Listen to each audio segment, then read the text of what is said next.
ನಮಗೆ 2 ಗಂಟೆ ಫ್ಯಾಕ್ಟ್ರಿ ಮುಗಿಯೋದು. ತಿರ್ಗಿ ಅದೇ ಬಸ್ ಹಿಡ್ಕೊಂಡು ನಾನು ಕಲಾಕ್ಷೇತ್ರಕ್ಕೆ ಬಂದುಬಿಡ್ತಾಯಿದ್ದೆ. ಅಲ್ಲಿ ಟೌನಲ್ಲಿ ಕಲಾಕ್ಷೇತ್ರಕ್ಕೆ ಬರೋದು, ಅಲ್ಲೇ ಇರೋದು.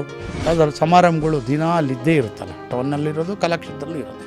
ಎಲ್ಲಿ ಇರುತ್ತೋ ಅಲ್ಲಿರೋದು. ಯಾರೋ ಕಲಾವಿದರು ಅವರಿಂದ ಹೋಗೋದು, ಶಾಲು ಗೀಲು ಅದು ಇದು ಎಲ್ಲ ಅದೆಲ್ಲ ಎತ್ಕೊಂಡು ಹೋಗೋದು, ಅವ್ರಿಗೆ ಕೊಡೋದು.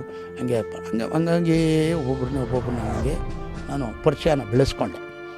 ಅವರು ಇವತ್ತು ಎಲ್ಲ ಸೋಷಿಯಲ್ ಮೀಡಿಯಾ ಇದೆ, ನಂಬರ್ಗಳು ಡೈರೆಕ್ಟಾಗಿ ಸಿಗುತ್ತೆ. ಅವಾಗೆಲ್ಲ ಅವಾಗೇನಿಲ್ಲ. ಮೊಬೈಲೇ ಇಲ್ಲ ಅವಾಗ.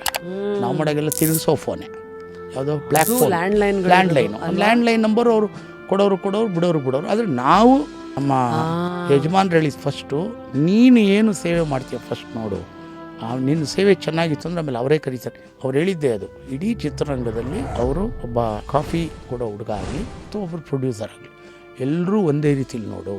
ಇಲ್ಲೇನು ಪ್ರೀತಿ ತೋರಿಸಿ ಅಲ್ಲೇ ಅದೇ ಪ್ರೀತಿನ ತೋರಿಸ್ಬೇಕು. ಯಾಕಂದ್ರೆ ಆ ಹುಡುಗನೂ ಅವ್ನು ಕಾಫಿ ಕೊಡ್ತಾನೆ ಅಂದರೆ ಅವನಿಗೂ ಒಂದು ಕಷ್ಟ, ಅವನು ಪ್ರೀತಿಯಿಂದ ಕೊಡ್ತಾನೆ. ನಾವು ಪ್ರೀತಿಯಿಂದ ಮಾತಾಡೋ ಅವನು ಪ್ರೀತಿಯಿಂದ ಕೊಡ್ತಾನೆ. ಎಲ್ಲರಲ್ಲೂ ಪ್ರೀತಿ ಬೆಳೆಸ್ಕೊ ಇಡೀ ಇಂಡಸ್ಟ್ರಿನಲ್ಲಿ ಅಂತ ಹೇಳ್ಕೊಟ್ಟಿದ್ದೆ ನಮ್ಮ ಯಜಮಾನ್ ಅಂಬರೀಷ್ ಅವರು. ಫುಲ್ ವಿಡಿಯೋನ ನೋಡಿ ಆನ್ ರ್ಯಾಪಿಡ್ ರಾಶ್ಮೀಸ್ ಯೂಟ್ಯೂಬ್ ಚಾನಲ್.